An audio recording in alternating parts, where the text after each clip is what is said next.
All right. So once you guys have opened up Rhino, this is what you can see. All right. So you have these 4 windows over here.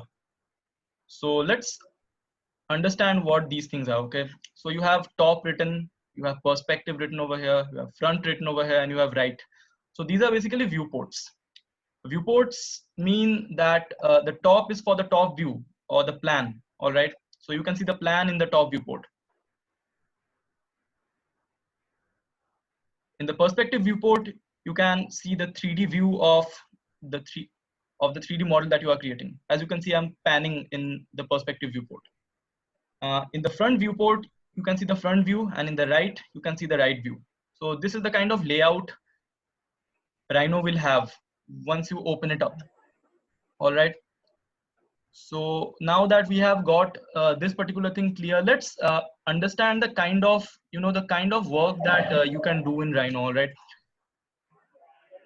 The Rhinoceros is like the blend of SketchUp and AutoCAD. Okay. So I know all of you guys have at least used SketchUp or AutoCAD, right? So in AutoCAD, you enter a certain command using your keyboard, and then something happens on the screen, right? You also have shortcuts in AutoCAD, but in SketchUp, you don't have a command system. You have shortcuts on the left and the right side and on the top, and you use those shortcuts to perform a certain action, right? Rhino is like the blend of all these things. Okay, it has shortcuts, it has a command line, and it also has, just a second, yes, and it also has a scripting platform known as Grasshopper. So it's like a blend of all these things that you can use to work. All right. So let's create something in Rhino and see what kind of what kind of a software are we dealing with over here. Okay, so I'll just move into the perspective view. I'll double click on the perspective view and I'll move into it. So panning in Rhino is pretty easy. You guys can pan in SketchUp using the middle mouse button, but for Rhino you need to use the right click of your mouse and you can pan like this. All right. So once you have entered the perspective viewport, you can see that you can pan like this and zoom using your mouse wheel. And anyone who has the mic on, please turn off your mics. Please turn off your mics and your videos. All right. So now to create anything in Rhino, what you need to do is you need to either use commands up on the command bar that you can see over here.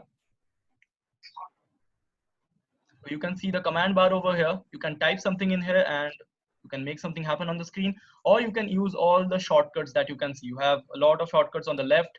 You have a lot of shortcuts on the top.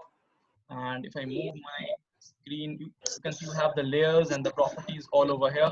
So you can all these things in Rhino to create your 3D model. So now let's see how can we, go about creating something. So the first thing that we'll create in Rhino for today's example is a parametric furniture. All right. So Rhino is really good at uh, everyone. Everyone, please turn off your mics and your videos. All right. So let's create a parametric furniture in Rhino. So for creating anything, we work in 4 different viewports together. So you have the perspective viewport, you have the 3D view over here. If you move out of that, you can see you have the top, you have the front, and you have the right views. So you can work in all these views simultaneously together to create a 3D model. All right. So let's start with the front viewport and see about how we can go about creating something in the front view. All right, so I'll just double click on the front viewport and I'll go in this view. And the first thing that I'll do is I'll use this rectangle corner to corner shortcut, and I'll be creating a rectangle over here like this. All right.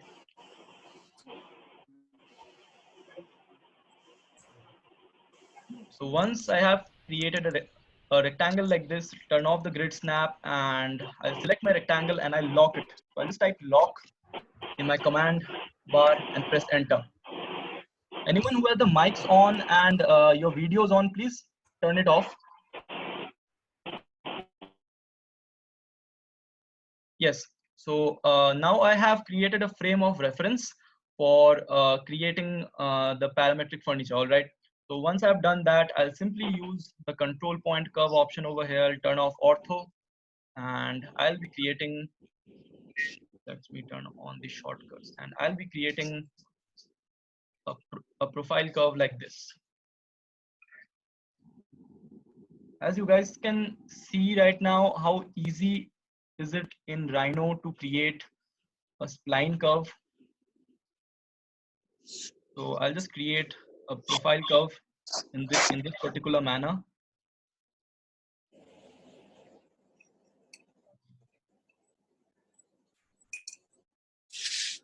And once I'm done, I'll just close the curve. Now, once I've created a curve like this, I can select it. And once I select it, you see you have all these points over here. So these are control points. So the first thing that we need to understand in Rhino is it works like the most basic geometry in Rhino 3D you can find is a point. It has control points to control your lines, to control your surfaces, to control your meshes. Anything can be broken down into lines and points as well. So now that I have selected this particular line, you can see all these control points. So I can select any control point and I can edit it like this.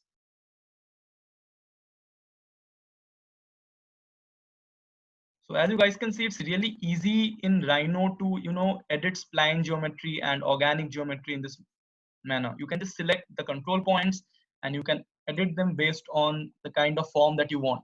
All right. So once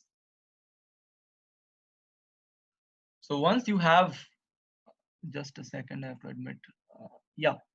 So once you have created these kinds of geometries, you can just move to your perspective viewport back again.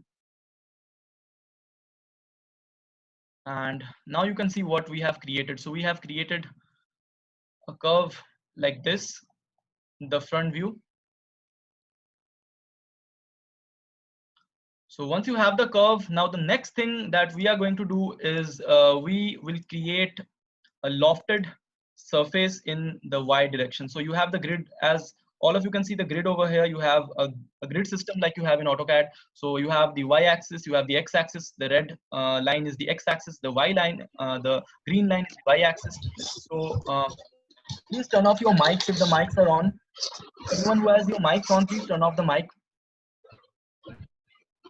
All right. So now that we have this curve, so we are going to create an array of these curves in the y-axis. Okay. How do you do that? We'll just type array linear in the command bar, and we'll select that particular command, and we'll select our curve, and we'll press enter. So now, as you can see, the command bar is actually guiding you through the process. Like whenever I type something, it will ask me itself in the command bar that what I have to do next. So I have used the command array linear. So after I use the command, you can see in the command bar that is the next step. It's asking me for the number of items. So I can just press 4 over here and press enter.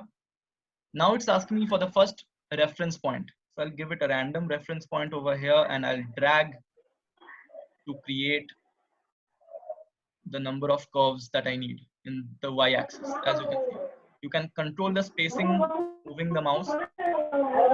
Anyone who has your mics on, please turn the mics off.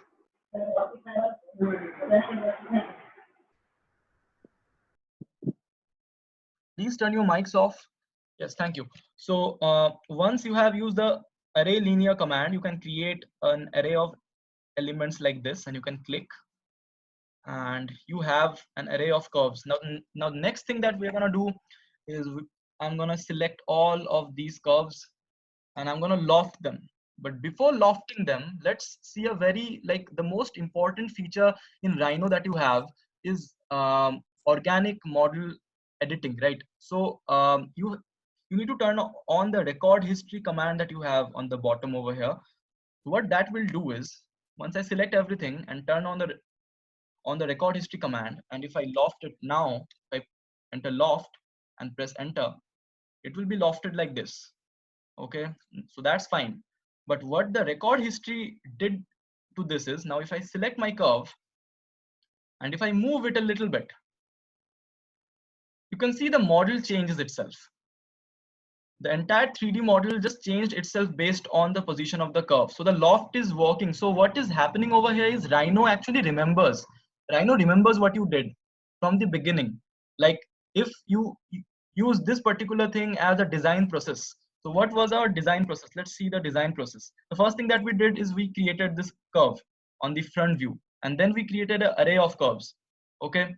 And the third thing that we created is a loft. So we turned on the record history, we selected all the curves, and then we typed in loft.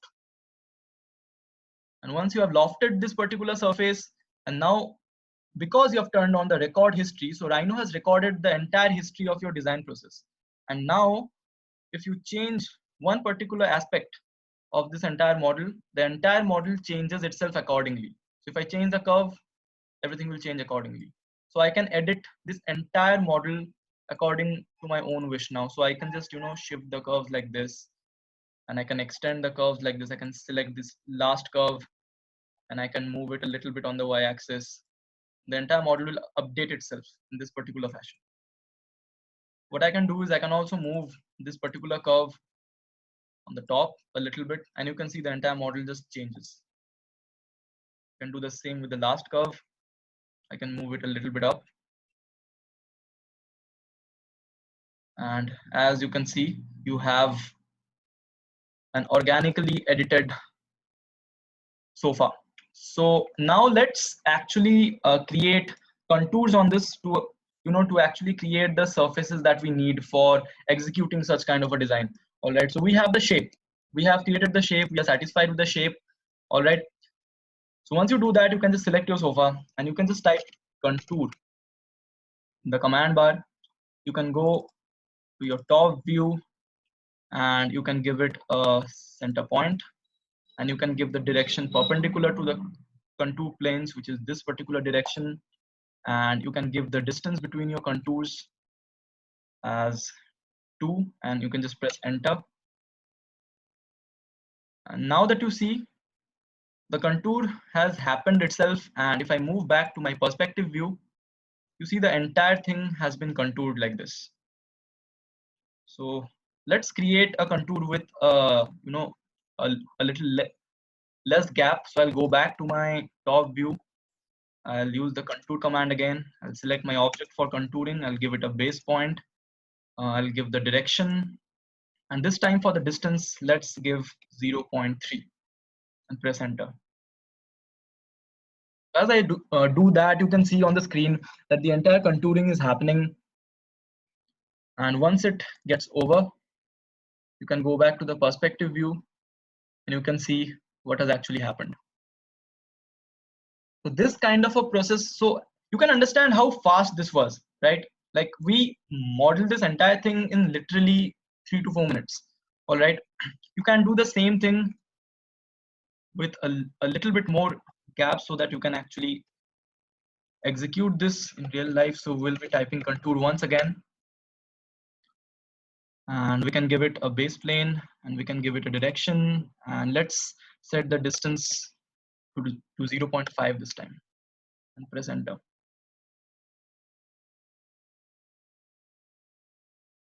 You can see now you have a clear contouring on some organic furniture. So once you have the contouring, we can just group this entire thing by just typing in group. We can just type group on the command line and press enter. And once you have grouped this entire thing, what we can do is we can hide our 3D model. We can just select it and type hide. And now the next thing that we can do is we can select our extra curves that we had. So we can select everything and we can deselect the group. And these were the extra curves that we made. So we can hide them also. You can just type hide. And now all that we have, just a second, I'll admit everything. Yeah. So now all that we have is, these particular contours. So let's create surfaces using these contours and let's give them a thickness. So we can select this entire thing and we can type in extrude curve on the command line. And now it will ask you for the extrusion distance and the direction. So everything can be sorted once you have your eye on the command line. It will actually guide you through the entire process. So right now in the command line, you can see it's asking for the extrusion distance, and it also has direction. It has both sides. It has solid. So let's click on direction and let's give it a direction from here to here. So it will be executed in the y-axis. And let's give it a distance of 0.1. That looks nice. And just make sure that the solid is yes, and I'll just type enter. So once I do that, and I can turn off all the curves. So now you guys can see I have a properly executed parametric furniture in just under 5 minutes. So that's why Rhino is really fast and efficient in creating and modeling organic furniture like this. And now the best thing about Rhino is, after you have created something like this, and in other softwares like Revit and SketchUp, you have to render it first to send it to a client, or you have to use other softwares like V-Ray and stuff to actually render it. But the best thing about Rhino is it has a rendered view inside its platform. So what we can do is we can just go to this particular arrow and I can just click on rendered. And if I click on rendered, just give it a minute. And yeah, so as you can see, you have a properly rendered view of this entire thing that we just created. And we can actually save this particular image. So this is a real-time render that you guys are seeing. So whatever changes you make will be updated in real time. So that is a parametric furniture in Rhino.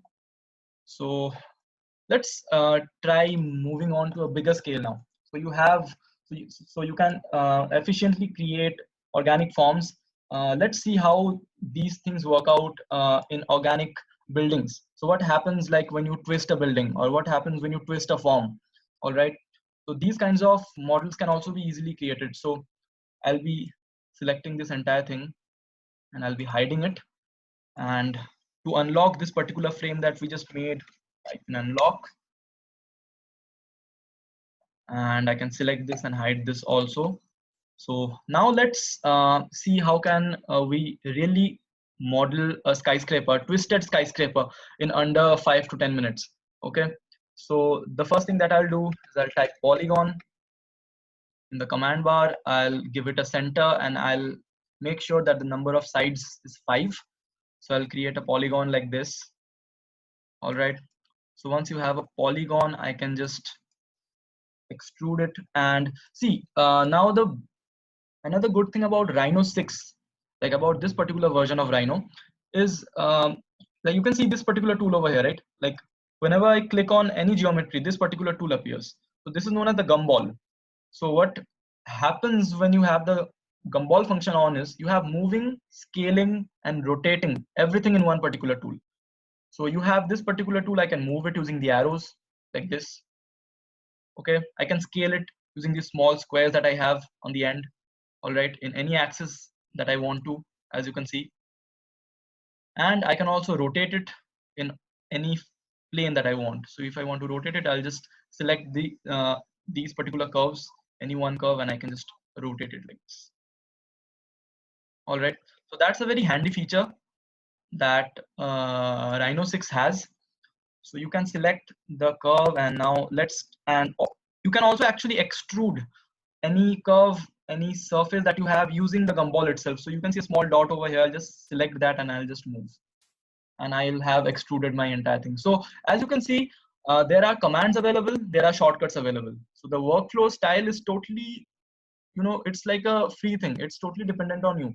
So if you are an architect, if you are if you are interior designer, or if you are an automobile designer, it does not matter. The kind of work that you are doing can be totally customized according to what you are actually modeling. All right, and Rhino is actually used in a lot of industries, so it's not limited to just architecture.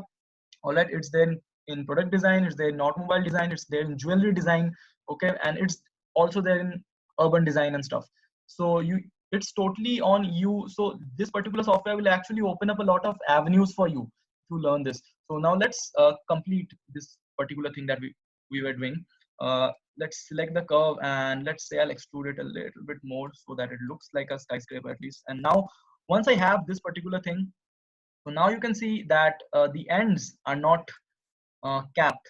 So there's a small command in Rhino called cap. So I can just select this. I can just type cap.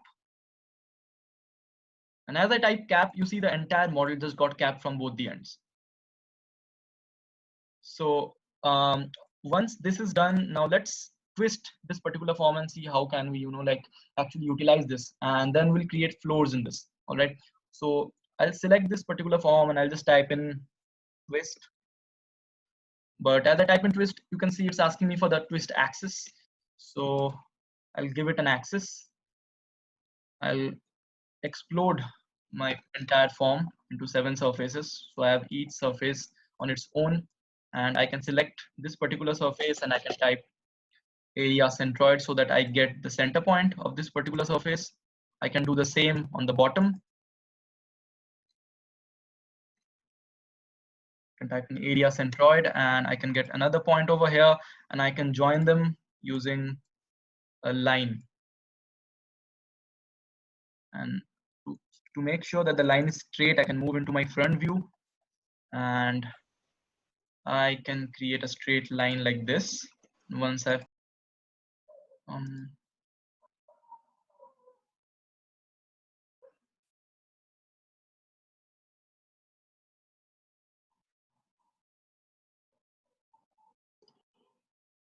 yeah, I'm really sorry about the thing. I guess the screen just went off. So I guess all of you guys can see it again. So we were creating a twist for this particular form, and we had just created this particular axis. So now let's try and twist this form. So I'll be selecting all the surfaces. Now let's understand something. In Rhino, so you have like you will be dealing with a lot of geometries at one particular amount of time. Okay, you'll have curves, you'll have points, you'll have surfaces. So I have a curve over here, I have points over here that I just created, and I have a lot of surfaces. But I want to select only the surfaces. What do? I use the filter tool. I have a filter tool over here. I'll just select the surfaces and I'll turn everything else off. And in that way, when I select, I'll just select the surfaces. So Rhino has really efficient tools like these, like they'll really speed up your modeling. So once I have selected it, I'll just type in join so that I can join this entire thing back. And now I can twist this form by typing twist, and I'll give it the axis from here to here. And now it's asking me for the angle or the reference point. So let's go in the top view and understand how the twist is working. So I'll give it a reference point like this. And as you can see, I'm twisting my entire model in this manner. Once I have twisted it, I can go back into my perspective view and see what actually I have executed. So as you can see, I have twisted this entire geometry like this. So now I can actually delete the curves and the points that I had made earlier. So I'll be deleting this particular base. I'll be deleting this point. So now I have a poly surface. So now I have a particular poly surface looking like this. So you can actually twist forms and you can play with them, and you can actually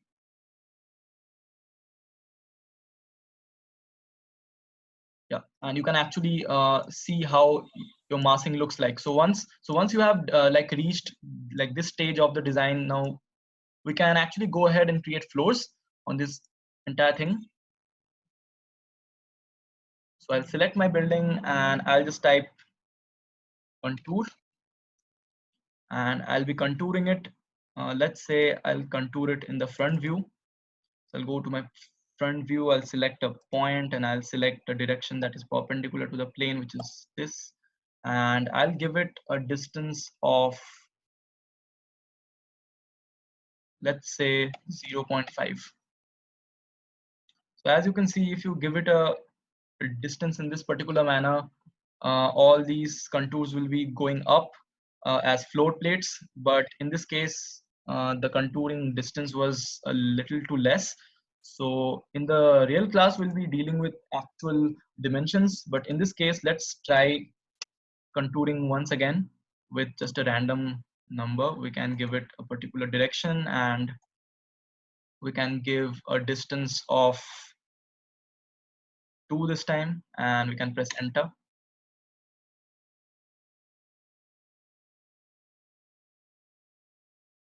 Just a sec. Yeah, so we can press 2 over here and we can press enter.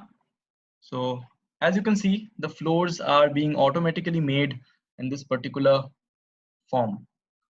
So I can go back to my perspective view and I can see that I have floors in my building now.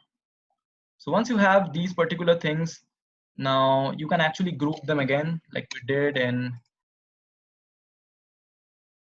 the earlier thing. Let's hide our 3D model and let's create the floor. So I'll be selecting this entire group. I'll be extruding my curve again. Please turn off your mics if the mics are on. Anyone who has the mics on, please turn it off. Okay, so let's use the extrude curve command on this. And the direction is, let's give it a particular direction in the front view. So I'll select the model, I'll give it a direction of Z, and I'll go back to my perspective view and let's make sure that the solid is yes, and I'll give it a distance of 0.15 and I'll press enter. So now you can see that I've automatically created the floors in the twisted skyscraper. So once this entire thing is done, you can actually bring back the hidden objects. Okay, I also have to hide this particular thing.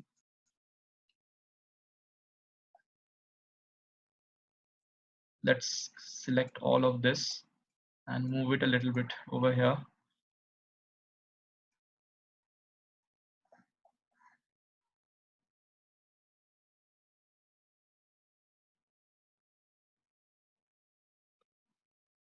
All right, so once you have created your form and you have your floor plates, you can just split them up.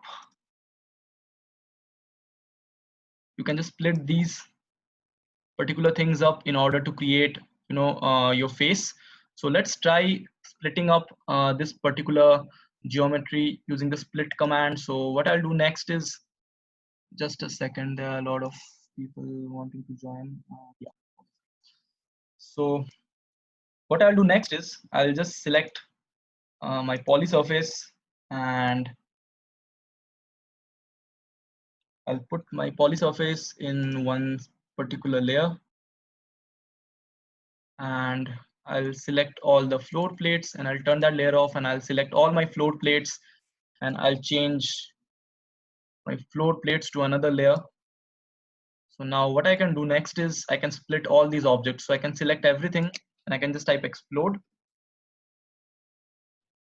and I can split now.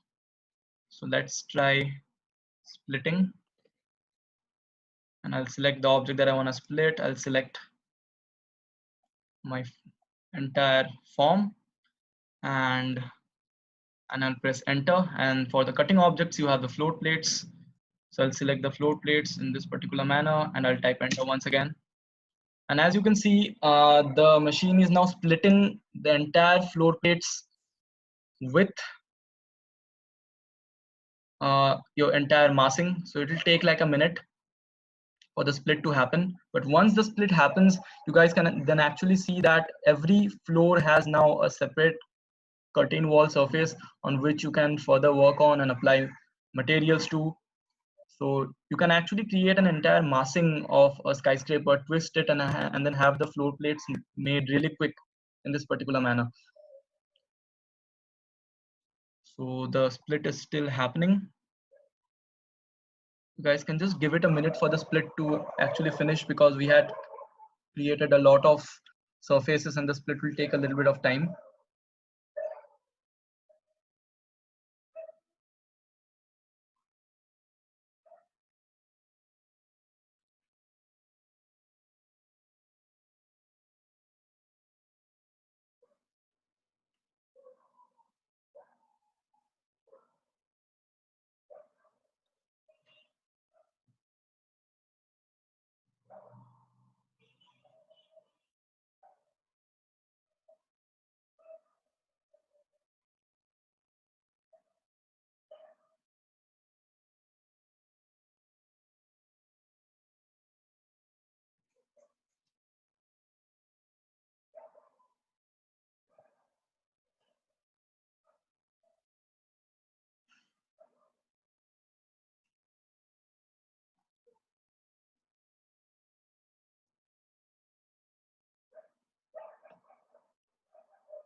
Yeah, so as the splitting thing is going on, so let's understand that, see, like this entire thing that we are doing right now, like this is basically a short demo session to understand how, like how you guys will work in these things. Okay, so the actual masterclass will be in really, in close detail. Like we will actually be paying attention to all the details as how we go about creating each of these things, so that we have actually divided the entire thing up in sections so that you guys can understand clearly what is going on over here, because there are a lot of steps, a lot of necessary, tools that you should understand before going into these kinds of modeling. All right, so you guys just need to make sure that you understand the basics before you guys can go into, the advanced modeling. So I guess there's some issue with the Rhino thing. I guess it just hanged up. Please hold on a minute while I restart this.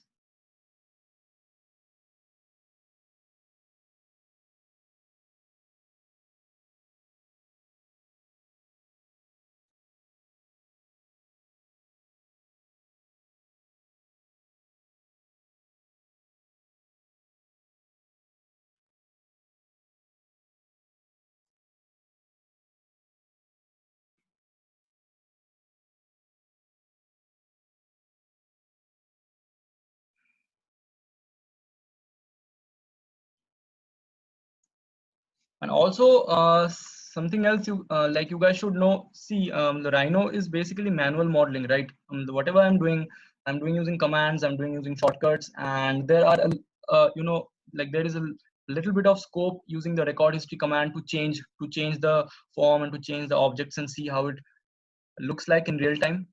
But the real thing, the actual thing about parametric modeling is Grasshopper. That's the real, like that is the hidden gem, in the softwares, because you have a scripting platform for all the softwares available. All right, you have Autolist for AutoCAD, you have Dynamo for Revit. So similarly, you have Grasshopper for Rhino.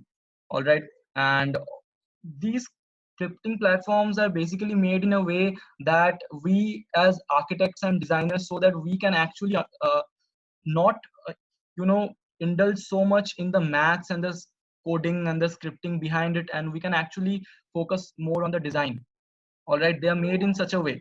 All right, so Grasshopper is like the most simple thing that you can find as a scripting platform, because it's really easy to understand if you like have practiced it well enough.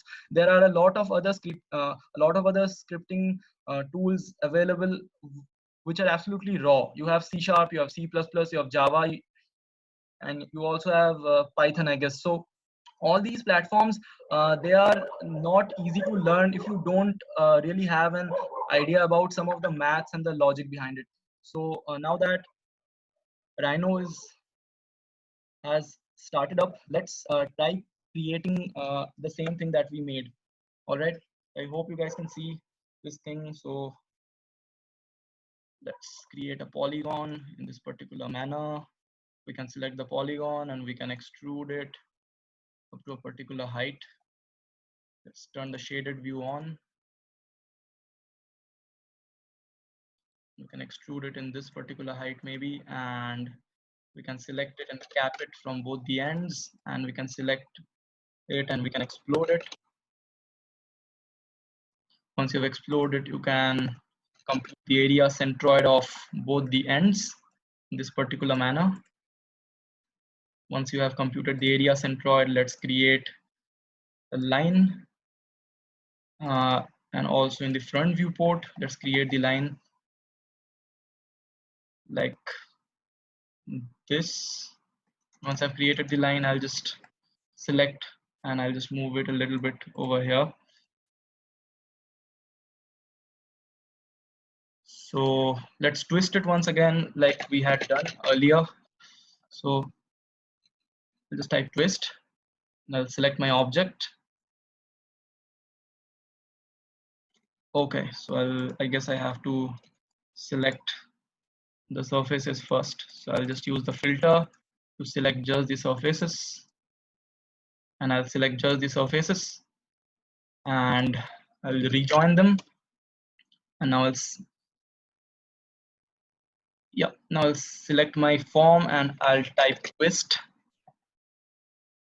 in the command bar. And once I type twist, I'll give it the axis. So the start, the end, and in the top view, I can now twist it like this. So I can twist my form. And as you see, I have a twisted form once again. So let's try twisting it a little bit more this time, because a little bit of twist won't be visible in such a, high-rise structure. So let's try twisting it a little bit more like this. So once you have twisted it, it will look something like this. So you can see how easily, like, you guys just saw that the software was hanged. It's like I had hanged up the software. I restarted it, and in under 2 minutes, I have recreated the masking once again in under 2 minutes. So that's how fast Rhino works when you know what you're doing. Okay, it's not that hard to learn it, because everything is there. Like, it's just there in front of your eyes, and you can just see the shortcuts, the commands, everything will guide you as you model. So you just need to remember the design process. That's the most important part. All right. So now let's try creating some interiors using Rhino. All right, and see how Rhino can really help you in modeling and also changing it in real time, so that the client and the architect has a better feedback, to be honest. So let's try creating something like that. So what I'll do is just so I'll create a circle like this. Okay, and I'll create two more.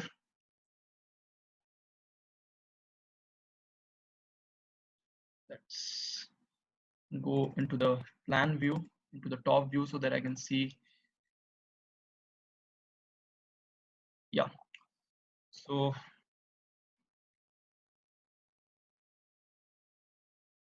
I'll select my circle, I'll zoom in a little bit so that I can see it better. Yeah, so now what I'll do is I'll create two more circles around it in this particular manner, somewhere over here. So once I've done that, I'll go back in the perspective view, and what I'll do is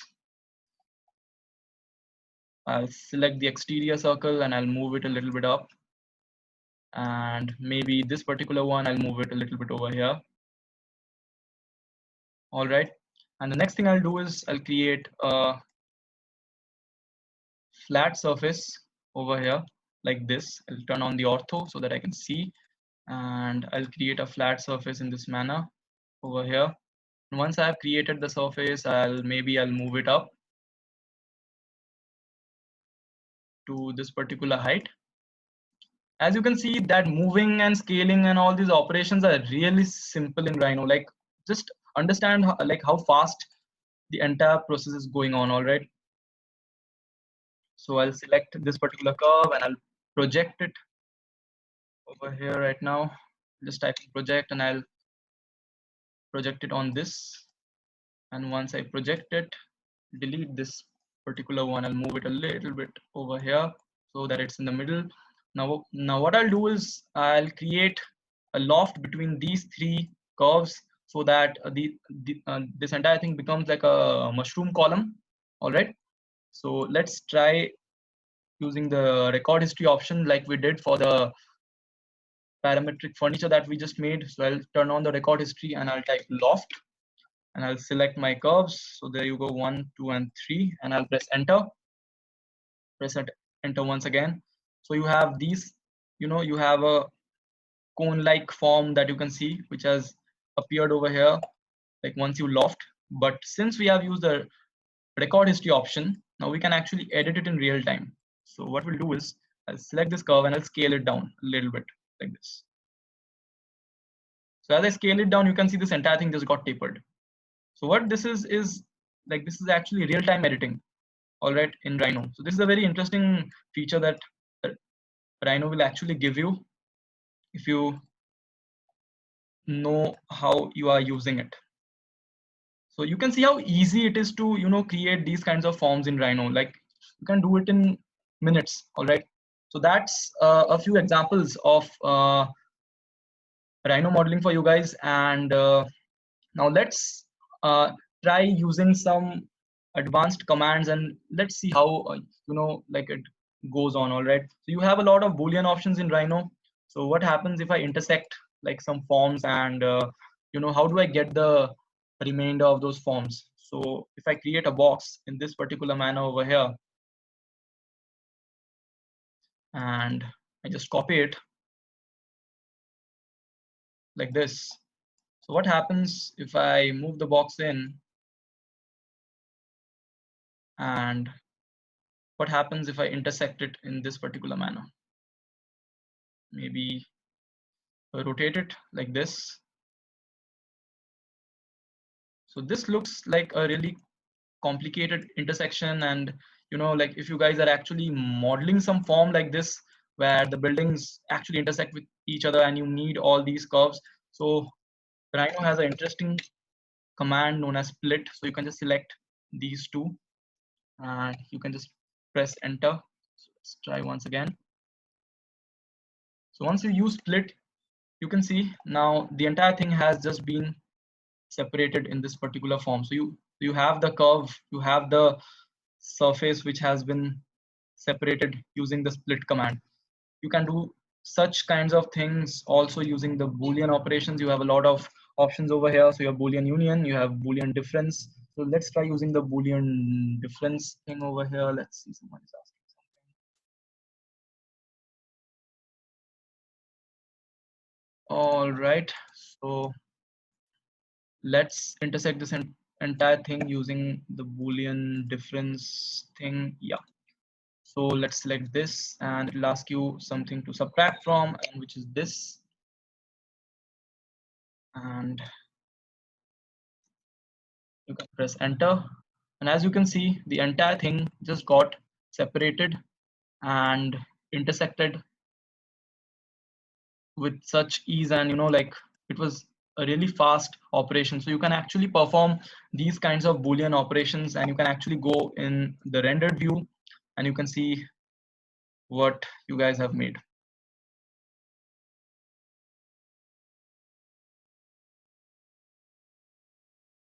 So Rhino is really efficient in these particular tools, and the most interesting thing about Rhino is some commands that are very repetitive in other softwares. They are like made really useful and really simple over here. For example, you have a pipe command, you have a spiral command. Like, let's try using the spiral command and see what we have. So you can actually create spirals using this command. You can select the start of the axis and you can give end of the axis using the front view. Let's turn on the ortho and give it an end somewhere over here. And you can go to the perspective view and you can see, and you can actually now change the number of turns, the number of pitch. Let's set this to 3 so that it has only 3 turns like this. So, and also let's set the dia like this. So you can see how quickly this particular thing was created. So if you guys are product designers, if you guys are, you know, interior designers, complex forms, complex shapes, organic forms, they are really easily editable and can be modeled with very much ease in Rhino.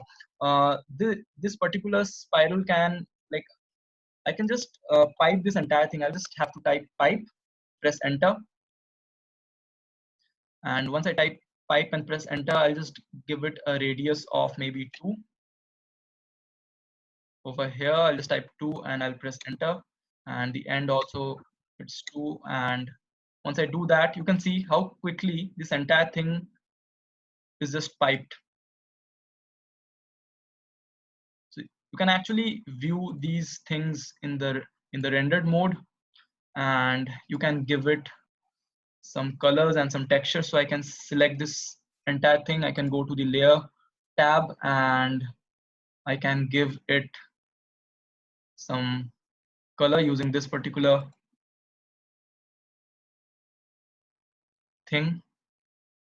And if I click on OK, you can see that the rendered mode actually gives you detailed, almost like close to detailed renders that you would have to actually create using you know, rendering softwares like V-Ray and Lumion and all that. But Rhino is really useful in this case. You can also see the kind of shadow that is happening over here, which is like really subtle. So these kinds of images can be actually used in process diagrams, in you know, like the starting renders of any kinds of projects and any kind of you know, objects that you guys have to show to your clients or to your teachers, that how it will actually look like when you model it. So these features are really helpful in Rhino. So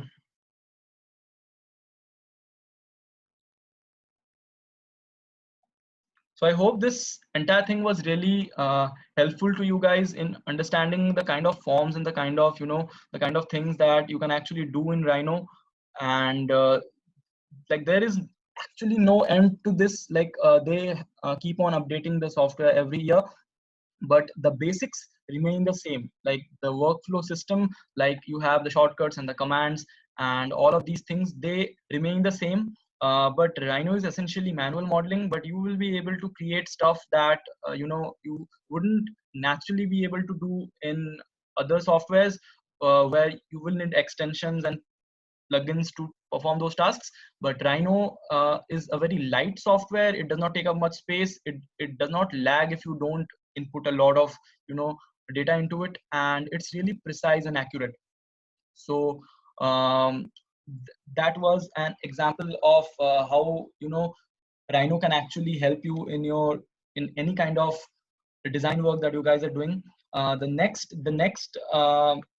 class that we have is on Grasshopper. So in Rhino, as you can see, you have the standard tab over here and you have a small green icon over here which says launch Grasshopper. So the Grasshopper is like, that's the actual, you know, the real advantage of learning Rhino. Because if you know Rhino and then if you skip out on Grasshopper, then it's a real loss, because Grasshopper is, it's the simplest scripting platform you can find in the market. Any other scripting platforms which are, you know, out of this particular domain is really tough to learn. Okay, it's not user friendly. Okay, like you need to understand a lot of maths and physics to learn all that, and that is basically, you know, very easy for IT guys, all right, to code and script and do all those things. But Grasshopper is specially made for architects so that we do not have to worry about the, the maths and the physics and all the, and all the calculations. You can actually perform simulations and view your design in real time and create really, you can actually create anything in Grasshopper, from furniture design to automobile design to building modeling to fashion design. Anything can be created in Grasshopper. So if you're actually learning it, it's a really plus point. And all the top firms in India and abroad, all of them, like anywhere you go for a job or for, they actually want to know whether you know any parametric softwares, and Rhino and Grasshopper are on the top, on the top list. So it's really helpful if you guys know this particular software. So I'll be exiting on the Rhino lecture now. All right.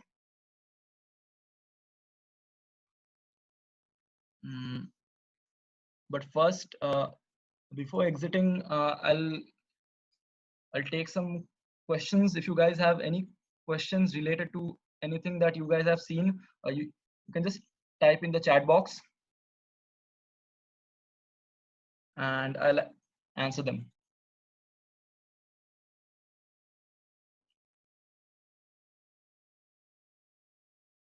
All right.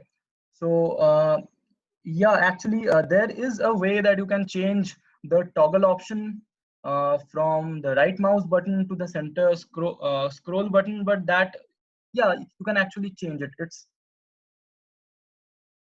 yes, Ritika, all, like any interior designer who is like, like the top 5%, top 6% of the interior designers who are doing really well, Rhino is a very, very important software for interior designing, because you have a lot of, you know um, spline surfaces, subdivision surfaces, lofted surfaces, extrusions and all those things, which you for which you need a lot of plugins and all these things if you model it in some other software. But Rhino is really versatile in all that. So interior designers do use Rhino, and Rhino is kind of like a prerequisite if you want to actually get in the market, and like if you want to model really quick. What Rhino gives you is speed and accuracy. All right. So okay. Uh, no, Rhino. See, you have to understand. You have to understand the difference between these softwares. Okay, Rhino and Revit are totally two different domains. Revit is BIM. BIM means building information modeling. Okay, Rhino is a nerves. It's a nerve software. The full form of nerves is non-uniform rational B-spline. It's a math term, but it basically means you will be able to model all sorts of curved surfaces and twisted forms and all those things. Revit is building information modeling, which means that Revit is a smart software. It knows that a door is a door, a window is a window, a roof is a roof. It has a database, a pre-created database of all the building elements. So there is not a lot of scope of organic modeling in Revit. But Revit is used for creating accurate working drawings which you actually send out on the site. But Rhino is used for detailed 3D modeling. Okay. um, and yeah, you can actually change the toggle, the toggle button. You have to go under options. It's under options, and you can go and change. It will actually cover that in the class itself. All right. So anyone else has any questions on Rhino?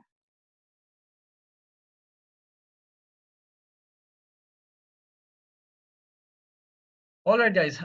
So just understand that this particular software will like boost up. Okay, there's a course. Yeah. See, in the course, what I showed you today was an example of how, like, to what extent you can take these things. Okay, like if you actually learn for these particular 7 days, the kind of speed that I just showed you guys, like I created each particular thing in under 2 minutes, 3 minutes, 5 minutes. That's the kind of speed you have when you have practiced a lot. But over here, practice is not the key. The key is, like, you have to understand the basics. Okay. So if you understand the basics, then you can actually work on any version of the software, and you can actually learn on your own as you go ahead. All right. So yeah, the course does include advanced settings, like it includes how to create a particular form, and from the form we interchange things, we render it, and we understand how to manage all these things. We also have a totally detailed building that we will be modeling in this course. So there is all that. And yes, there is a lot of difference between Rhino and SketchUp. Rhino, the most basic element of Rhino is a point, and from a point you draw a line, and using the lines you make the surfaces, and using those surfaces you make your model, right? But in SketchUp, you cannot break down your geometry down to points. It can only be broken down into lines. All right, line is the most basic element of geometry in SketchUp, but in Rhino you have points as well. So that's why it's known as the NURBS. It's known as the NURBS software. All right. So all right, guys, I'll be exiting this now. After 5 minutes, I'll be posting another link on the WhatsApp group. Okay, so that will be for Grasshopper, and I'll be actually showing you the true potential of Rhino is seen actually in Grasshopper. All right, anything you can manually model, you can script it in Grasshopper.